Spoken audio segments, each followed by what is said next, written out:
ఆంధ్రప్రదేశ్ ఉప ముఖ్యమంత్రి కొనిదెల పవనాల సారు మహారాష్ట్రకు పోతున్నాడట. అగో ఏపీలో ఓ దిక్కు బడ్జెట్ సమావేశాలు అవుతుంటే పెళ్ళంతా పని పెట్టుకొని ఎందుకట్లా పని కట్టుకొని మరీ పక్క రాష్ట్రం పోతున్నాడు అంటారా?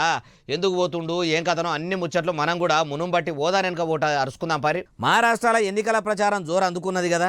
ఇప్పటికే షై పార్టీ లీడర్లు చాలా మందే పక్క రాష్ట్రానికి పోవుకుంటా మంచిగానే ప్రచారం చేస్తున్నారు. మరి అంతటా అధికారంలో లేని కాంగ్రెస్ పార్టీ నాయకులే అంత కాయిస్గా పనిచేస్తుంటే సెంటర్ల గిరగిర చక్రం నింపుతున్న మా కమలం పువ్వు పార్టీ ఎంత కాయిస్గా పనిచేయాలని చెప్పి ప్రధాని మోడీ సారు పవనాల సార్ను మహారాష్ట్రకు పోయి ప్రచారంలో పాలు పంచుకోమన్నాడట.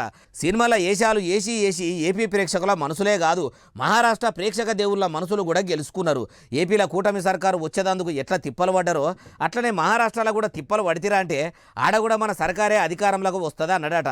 మీరంతా మంచిగా చెప్పినాక నేను ఊకుంటానా పోత తీయి అని అన్నాడట.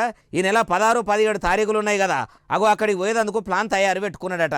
కాబట్టి ఏపీ ప్రజలారా, ఉప ముఖ్యమంత్రి సార్తోనే అయ్యే పనులు మీకు ఆ 2 రోజుల్లో కావాలని అనుకుంటే, ఎవరికన్నా 2 దినాలే అర్జెంటు ఉంది అనుకుంటే మీరు మహారాష్ట్రకు పోయి ఏ జిల్లాలో ప్రచారం చేస్తారో ఆడికి పోయి కలువుండ్రి. అయ్యా కొనిదెల పవనాలు సారు, మీరు ఏపీ ప్రజలకు ఏదో చేస్తారని ఆశపడి పంక పార్టీని పక్కకు పెట్టి పరిగట్టుకొని మీ కూటమి సర్కారుకు పగ్గాలు అప్పచెప్తే మీరు గెలిచి ఇన్ని నెలలు అవుతున్నా ఎల్లయ్య గొంగడి ఏడున్నదంటే ఏసిన దగ్గరనే ఉన్నది అన్నట్టు మీ ఏలుబడి ఉన్నది.